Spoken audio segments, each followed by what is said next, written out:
जाने अनजाने हम रोज अपने ही लोगों को फब कर रहे हैं। स्टडीज ये भी कहती हैं कि अगर पति पत्नी के बीच फबिंग शुरू हो गई तो उनका मैरिटल सेटिस्फैक्शन घटता है, उनमें डिप्रेशन के चांस बढ़ जाते हैं। आप सुन रहे हैं प्योर जिंदगी।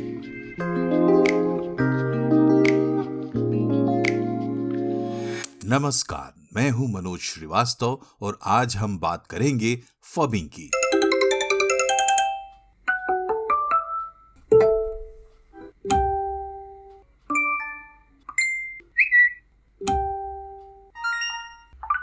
इन आवाजों से आप पहचान गए होंगे कि किसकी बात होने वाली है। जी हां, फबिंग हमारे स्मार्टफोन हैबिट से जुड़ी हुई एक बारीक लेकिन गंभीर बात है। हो सकता है कि फबिंग को ठीक से समझने और इस पर ध्यान देने से आपको लोगों से अपने रिश्ते बेहतर होते हुए दिखें। जस्ट इमेजिन, पूरा परिवार आमने सामने बैठा है, लेकिन 4 में से 3 लोग फोन में व्यस्त हैं और वहां चौथा व्यक्ति मैं हूं और मुझे ये बुरा लग रहा है। 2 दोस्त एक साथ बैठे हैं, गप्पे भी मार रहे हैं, लेकिन उनमें से एक कभी सोशल मीडिया चेक करता है, कभी कोई टेक्स्ट करने लगता है, कभी यूं ही फोन चेक करता है। वहां दूसरा दोस्त मैं हूं और मुझे बुरा लगता है। दोस्तों, आप जब भी फोन को किसी आदमी से ज्यादा भाव देते हैं तो उस आदमी को बुरा लगता है। इसी को फबिंग कहते हैं। आप किसी से बैठकर आराम से बातचीत कर रहे हैं और फोन बजने लगता है। आप कॉल रिसीव करने से पहले कहते हैं सॉरी, जस्ट अ मोमेंट। आपने सॉरी क्यों बोला? क्योंकि आपको पता है कि किसी से बातचीत के बीच में फोन पर बिजी हो जाने से सामने वाले को बुरा लगता है। आप ये नहीं चाहते, लेकिन आज जाने अनजाने हम रोज अपने ही लोगों को फब कर रहे हैं और हर्ट कर रहे हैं। स्टडीज कहती हैं कि फबिंग से हमारे रिश्ते खराब हो रहे हैं। अपने दिल में झांक कर देखिए, हमारे आसपास के रिश्ते बहुत नाजुक होते हैं। स्टडीज कहती हैं कि अगर टेबल पर या कहीं आसपास पड़ा फोन सिर्फ दिख भी रहा हो तो 2 लोगों के कनेक्शन में इंटरफियर करता है।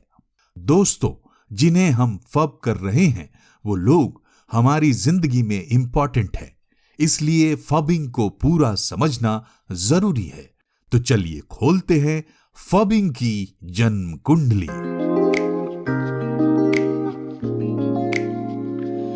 फबिंग साइकोलॉजी के लेक्सिकॉन में एक नई एंट्री है। ये 2 शब्दों को मिलाकर गढ़ा गया है, फोन और स्नबिंग। स्नबिंग का मतलब है किसी आदमी को इग्नोर करना, उसकी तरफ नजर उठा के भी ना देखना। स्नबिंग एक रूखा व्यवहार माना जाता है। मतलब अगर आप फोन के चलते किसी को इग्नोर करते हैं तो ये एक इल मैनर है और इसे फबिंग कहते हैं। भले आपने फबिंग का नाम पहली बार सुना होगा, लेकिन कभी ना कभी ये ताना आपने जरूर सुना होगा या दिया होगा कि तुम्हारे लिए मेरे से ज्यादा इंपॉर्टेंट तुम्हारा फोन है, जाओ फोन में ही घुसे रहो। स्टडीज में यह पाया गया है कि फोन की वजह से दोस्तों, रिश्तेदारों और यहां तक कि प्रेमी जोड़ों के बीच खटपट आम बात हो गई है और एक लिमिट से ज्यादा फबिंग का शिकार होने वाला व्यक्ति डिप्रेस्ड फील करने लगता है। इसी समस्या का हल ढूंढने के लिए फबिंग टर्म को जन्म दिया गया था। फबिंग को लेकर 2012 में पहला कदम बढ़ाया था 22 साल के एक ऑस्ट्रेलियन युवक एलेक्स हेई ने। हेई को लगता था कि उसकी बहन स्मार्टफोन के सामने उसे कम महत्व देती थी, लेकिन हेई ने देखा कि स्मार्टफोन रखने वाले लगभग सभी लोग जाने अनजाने सामने बैठे लोगों के साथ यही कर रहे हैं। हेई को लगा कि इसे रोकना होगा, नहीं तो हम जिस रूप में समाज को जानते हैं वो खत्म हो जाएगा। हेई ने इसे ऑफेंसिव बिहेवियर और anti social use of smartphone माना और इंटरनेट के जरिए एक कैंपेन चलाने की ठानी। उस वक्त एलेक्स हे मशहूर एडवर्टाइजिंग फर्म मकैन में इंटर्नशिप कर रहा था। उसने अपना ये कैंपेन आइडिया कंपनी के साथ शेयर किया और मकैन ने हे के इस कैंपेन को सपोर्ट कर दिया। बाद में ऑस्ट्रेलियन इंग्लिश की जानी मानी डिक्शनरी मक्वारी भी इस अभियान से जुड़ गई। तय हुआ कि कैंपेन को सरल और सुलभ तरीके से आगे बढ़ाने के लिए एक नया शब्द गढ़ा जाए। मक्वारी और मकैन ने बाकायदा विद्वानों की सभा बिठाई और इस तरह फोन और स्नबिंग को मिलाकर एक नया टर्म गढ़ा गया, फबिंग, और शुरू हुआ एक कैंपेन जिसका नाम था स्टॉप फबिंग। शुरुआत में स्टॉप फबिंग कैंपेन की वेबसाइट पर फबिंग में दखल देने और इसे रोकने के लिए कुछ सलाहें दी गई थी। फबिंग से जुड़ी कुछ मजाकिया पंक्तियां डाली गईं और देखते देखते stop phubbing campaign Australia, America, Europe, Latin America समेत दुनिया के 100 से ज्यादा देशों तक पहुंच गया। स्टॉप फबिंग कैंपेन की वेबसाइट ओवरलोड के चलते डाउन करने की नौबत आन पड़ी। दुनिया भर में प्रेस इस कैंपेन और फनी से टर्म फबिंग की चर्चा कर रहा था। अगले साल यानी 2013 में स्टॉप फबिंग कैंपेन और एलेक्स हे टाइम मैगजीन और द गार्डियन जैसे पब्लिकेशंस के पन्नों पर थे। तब यह कैंपेन भारत भी पहुंचा था, लेकिन इतना लोकप्रिय नहीं हुआ क्योंकि तब शायद हमारे पास इतने स्मार्टफोन नहीं थे। तब तो अमेरिका में भी सिर्फ 55% लोग स्मार्टफोन यूज कर रहे थे। लेकिन अब तो हमारे पास स्मार्ट वॉच भी है। अब फोन थोड़ा दूर भी है तो नोटिफिकेशंस हमारी कलाई पर हैं। और सच्चाई यह है कि हम आपस में एक दूसरे पर कम और टेक्नोलॉजी पर ज्यादा भरोसा और उम्मीदें रखते हैं। इसलिए संभव है कि आपको पता नहीं है, लेकिन फबिंग हमारे आपके रिश्ते खराब करना शुरू कर चुका है। अब आप फबिंग का जवाब फबिंग से दे रहे हैं। तुम फोन में तो चलो, हम भी फोन में। ये चेन रिएक्शन की तरह हमारी, आपकी, हम सब की जिंदगी में लगातार घूम रहा है।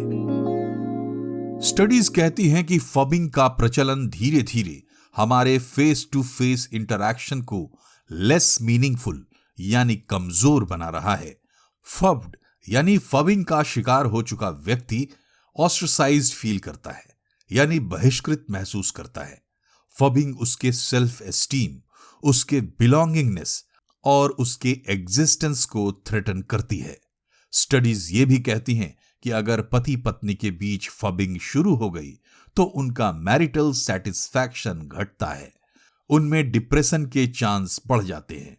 जहां तक फब्ड फील करने की बात है तो महिलाएं और बुजुर्ग फबिंग पर ज्यादा जल्दी प्रतिक्रिया देते हैं बनिस्बत मर्दों और नौजवानों के। सवाल यह है कि कोई अकेले की बात तो है नहीं, तो फिर इससे कैसे निपटा जाए?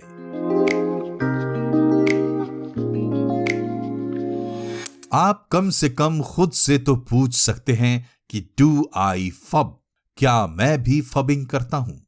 अगर जवाब है हां, तो आप ऐसा ना करने का प्लेज ले सकते हैं।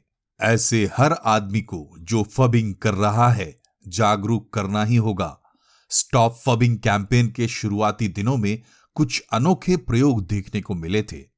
मसलन अमेरिका में एक फोन स्टैक गेम शुरू हुआ था, जिसमें रेस्टोरेंट में बैठने से पहले सारे डाइनर्स का फोन टेबल के बीच में जमा कर दिया जाता था। जो पहले अपना फोन उठाता वो सबका बिल भरता। अमेरिका में ही कुछ रेस्टोरेंट्स ने टेबल पर बैठने से पहले फोन सरेंडर करने पर 5% डिस्काउंट भी ऑफर किया। जर्मनी की एक एड एजेंसी ने ऑफलाइन ग्लास का कॉन्सेप्ट इंट्रोड्यूस किया। इसमें बियर ग्लास को इस तरीके से डिजाइन किया गया था कि उसे टेबल पर सीधा टिकाने के लिए एक स्मार्टफोन की जरूरत पड़ती थी। कुल मिलाकर समझने वाली बात यह है कि स्मार्टफोन जरूरी है, आप उन्हें छोड़ नहीं सकते, लेकिन वो रिश्तों के दरमियान ना आए, इस बात का ख्याल रखना होगा। अगर इस विषय या किसी और विषय पर आप कुछ कहना चाहते हैं तो वॉइस मैसेज भेजें या मेल करें। इस पॉडकास्ट को रेट करें, फॉलो करें और शेयर करें। Thank you.